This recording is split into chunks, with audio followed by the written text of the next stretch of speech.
J. Park stood motionless in the cold metallic chamber, surrounded by alien representatives whose bodies seemed to shimmer and pulse with an otherworldly energy.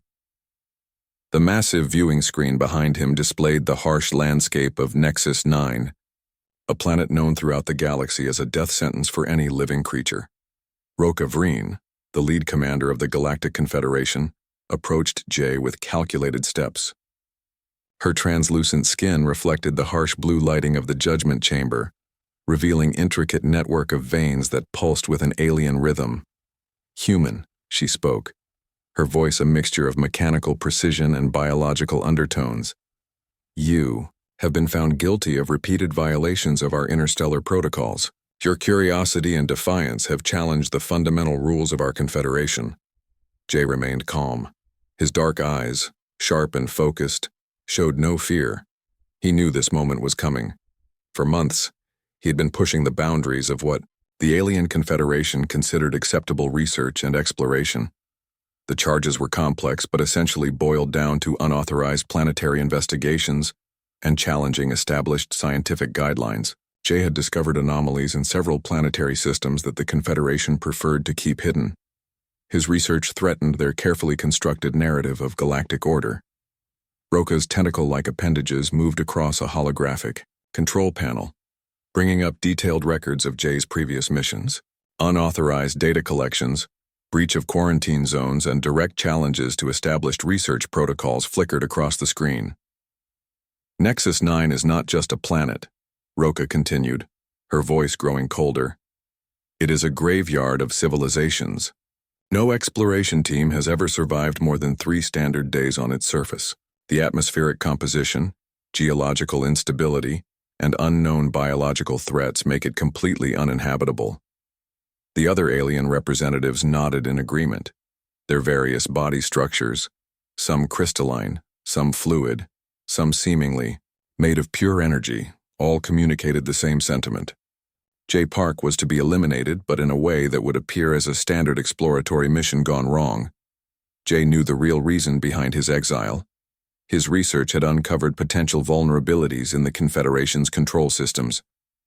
He had found evidence of massive cover-ups and scientific manipulations that challenged the very foundation of their galactic governance. A small device was placed before him, a standard survival pod designed for planetary exploration. It looked more like a metallic coffin than a rescue vehicle.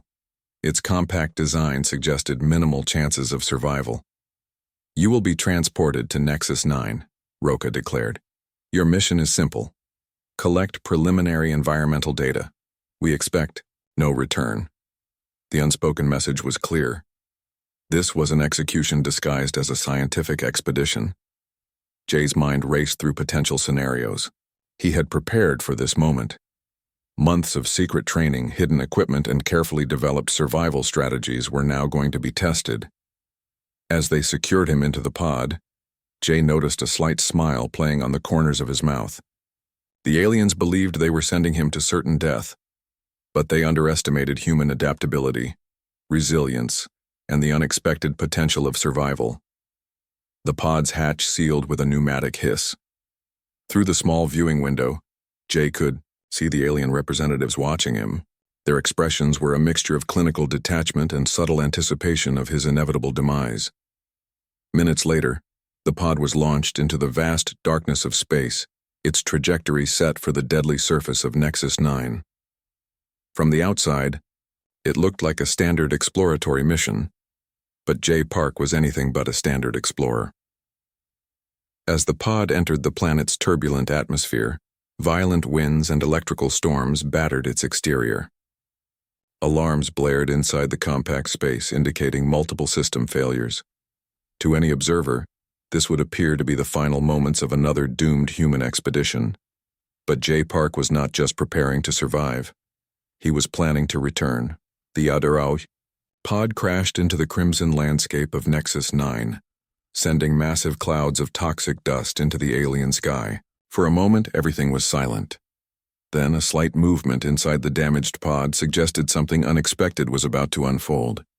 The pod's metal shell creaked and groaned as J. Park slowly regained consciousness. Toxic red dust swirled, outside the cracked viewing window, creating an alien landscape that looked more like a nightmare than a planet. His body ached from the violent crash, but years of military training had prepared him for worse conditions. First priority, assessment, and survival. Jay checked his equipment. The standard survival kit was damaged but partially functional. One water purification system, a multi-tool with limited power, and an emergency beacon that was more dead than alive. Most humans would have given up immediately. But Jay wasn't. Most humans. The pod's interior temperature was dropping rapidly. Nexus 9's atmosphere was a deadly cocktail of gases that would kill an unprotected human within minutes. His environmental suit, though partially compromised, was his only lifeline. Outside, strange rock formations twisted like frozen lightning, creating a landscape that seemed more alive than dead. Shadows moved between rocky outcroppings. Something was watching him. Jay remembered his wilderness survival training. Movement attracts predators. Stay calm. Assess. Adapt. He activated the suit's thermal protection, routing power from the emergency beacon. The suit's internal systems began to stabilize, creating a micro-environment that could keep him alive. Oxygen recycling, temperature regulation, minor radiation protection, each system working at reduced capacity but still functional. A distant sound caught his attention. Not wind, not geological movement, something alive. Through the cracked viewing window, he saw movement. Large shapes shifted between rock formations, creatures with multiple limbs and skin that seemed to change color with the environment. Predators. Hunters. Jay understood survival wasn't just about equipment. It was about understanding, observation, strategy. He began recording observations. The creatures moved with surprising intelligence. They weren't randomly hunting. They were organized, communicating through color changes and subtle body movements that suggested a complex social structure. Hours passed. The pod became his temporary shelter. Outside, the landscape continued its deadly dance of survival. Wind carried toxic particles. Shadows moved with calculated precision. Food would be the next challenge. His emergency rations were limited, designed for 3 days of minimal survival. The environment looked hostile, but Jay knew from experience that every ecosystem had resources: water, nutrients, survival mechanisms. He discovered a strange moss-like growth near the pod's outer shell. Initial tests suggested it could be processed into a basic nutrient source. Not pleasant, but survival wasn't about comfort. As night fell, the temperature dropped dramatically. Minus 60 degrees Celsius. Most survival suits would fail. But Jay had modifications, small improvements that gave him an edge. Strange bioluminescent creatures began to emerge. Their bodies glowed with soft blue and green colors, creating an alien landscape that was both beautiful and terrifying. They moved with a purpose, hunting smaller organisms that seemed to hide in rock crevices. Jay realized something important. This wasn't just a hostile environment. It was a complex ecosystem with its own rules, its own logic. He began mapping movement patterns, recording sounds, analyzing the creature's behaviors.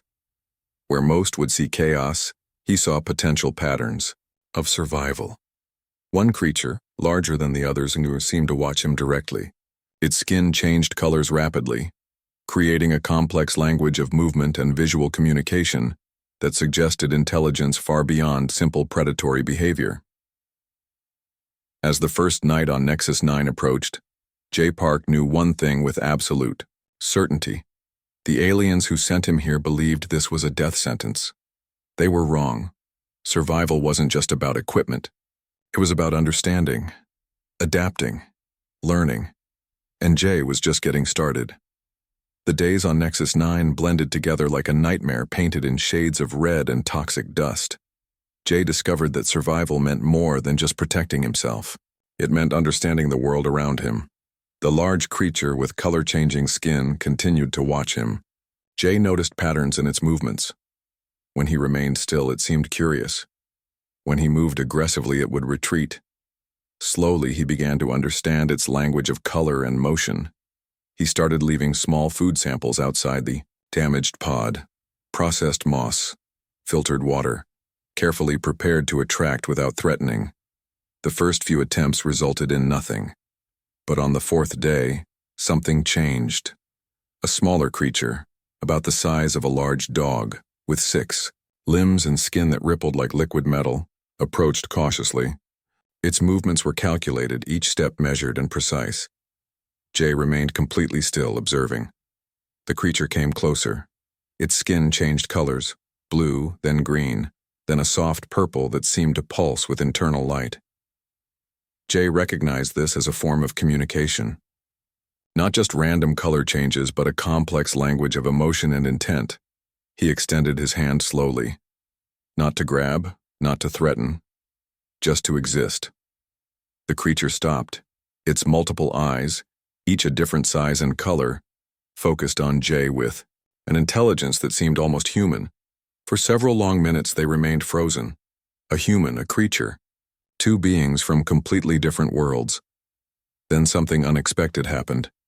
The creature touched Jay's outstretched hand. Its skin felt like warm silk mixed with electricity. A connection formed, not physical, but something deeper. A communication, beyond words or sounds. Jay realized he wasn't just observing anymore. He was learning. The larger, color-changing creature watched from a distance.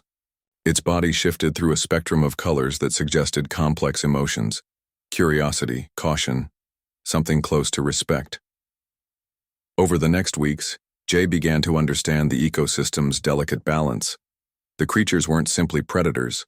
They were a complex society with intricate social structures.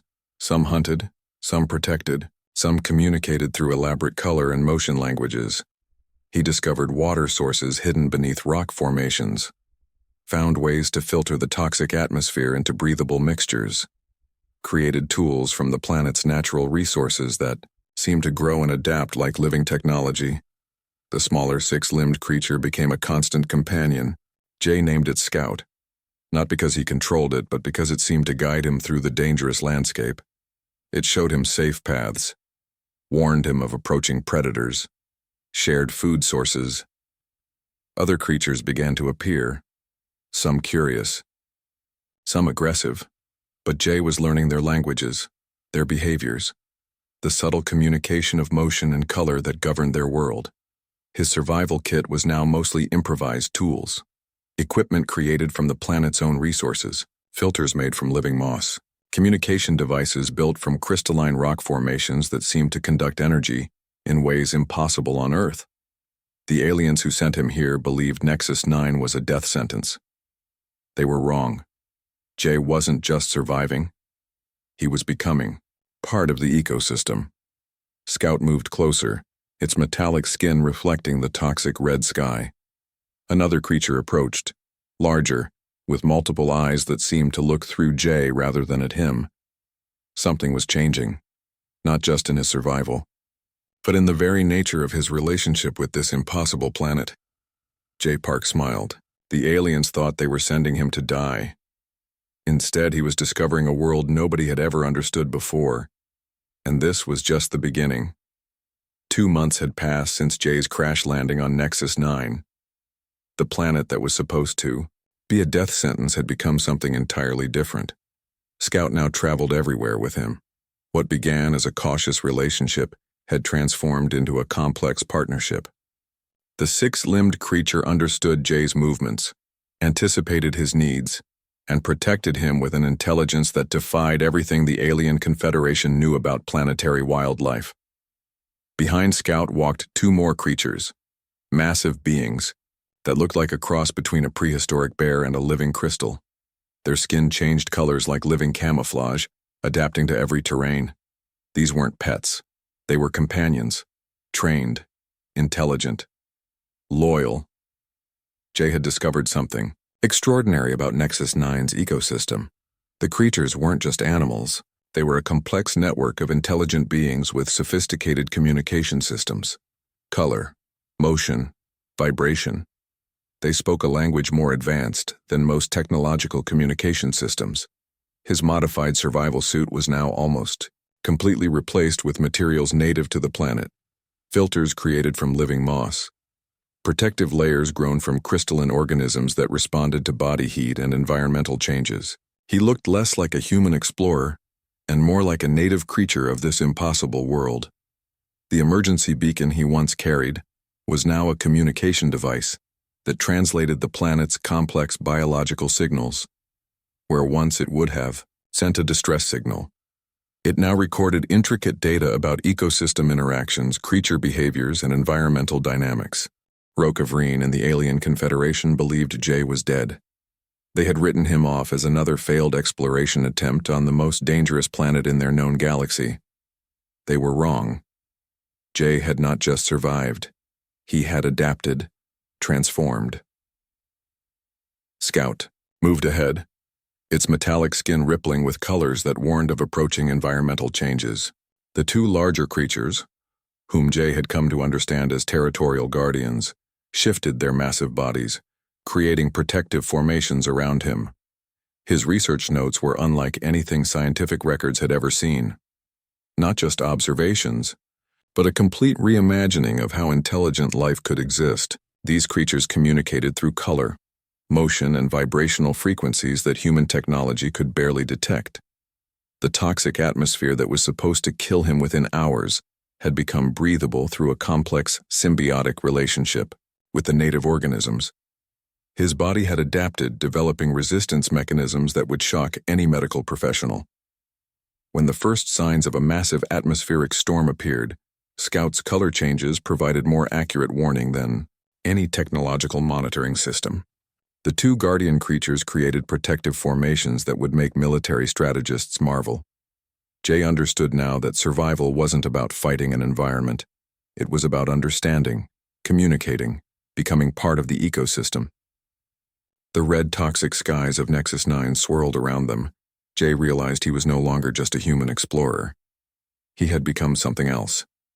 Something that bridged the gap between human understanding and an entirely new form of planetary intelligence. Scout looked up, its multiple eyes reflecting an intelligence that seemed to smile. The guardian creatures moved with calculated precision, their massive bodies a living shield against the approaching storm. The aliens who sent him here thought they were sending him to die. They had no idea what they had actually done. Jay Park was going to return. And he wasn't coming back alone. The transformation was complete. The Confederation's primary docking station fell silent when Jay's ship entered. It wasn't a standard exploration vessel. It moved differently, organic, alive. Roka Vreen stood frozen, her translucent skin turning pale gray with shock. The ship's exterior seemed to breathe, its metallic surface shifting like living tissue. Something was very wrong. The docking bay's massive doors opened. Instead of a broken human, 3 massive creatures emerged. Behind them walked Jay Park, but not the human they remembered. His body moved with an alien grace, his environmental suit now indistinguishable from the creatures surrounding him. Scout moved first, the 6-limbed creature that had become Jay's primary companion. Its metallic skin rippled through colors that communicated complex emotions: respect, challenge, intelligence. The 2 guardian creatures, massive beings with crystalline skin, positioned themselves strategically, not as animals, as intelligent defenders. "Impossible," Roka whispered. Jay's eyes were different, deeper, more complex. He had not just survived Nexus 9. He had become something entirely new. "You sent me to die," Jay spoke. His voice carried subtle vibrations that seemed to communicate more than just words. "Instead, I discovered a world you never understood." The Confederation's lead scientists gathered, their various biological forms displaying different levels of shock and disbelief. Scanners tried to analyze the creatures, but these beings defied standard classification. Scout demonstrated first. It communicated using color patterns so complex that the station's most advanced translation systems struggled to interpret. Colors shifted, patterns emerged, a language more sophisticated than any known communication system. The guardian creatures showed something even more shocking: strategic intelligence. They moved with calculated precision, understanding spatial dynamics that suggested higher cognitive functions than most intelligent species. Jay began presenting his findings, not through standard reports, but through a combination of verbal, language, color communication, and vibrational frequencies. His companions participated, transforming the presentation into a living, breathing demonstration of planetary intelligence. He had discovered an ecosystem where every organism was connected, where survival wasn't about competition, but complex, symbiotic relationships, where communication transcended physical limitations. The Confederation's understanding of planetary life was about to change forever. Roka Vreen approached cautiously. Her previous confidence was gone, replaced by a mixture of fear and scientific curiosity. "What are these creatures?" she asked. Jay's response was simple. "Companions, partners, not pets, not prisoners." Scout moved closer to Roka, its skin shifting through colors that suggested complex emotional states. Curiosity, challenge, understanding. The guardian creatures remained alert but calm, protective, intelligent. Jay had brought back more than just survival data. He had brought back a complete reimagining of intelligent life. Creatures that thought, communicated, adapted, survived. The Confederation scientists realized something terrifying. Jay Park was no longer just a human explorer. He was a bridge between known and unknown worlds. As presentations continued, one thing became clear. The planet they thought was a death sentence had created something extraordinary. Jay Park hadn't just survived Nexus 9. He had transformed, and he was just getting started.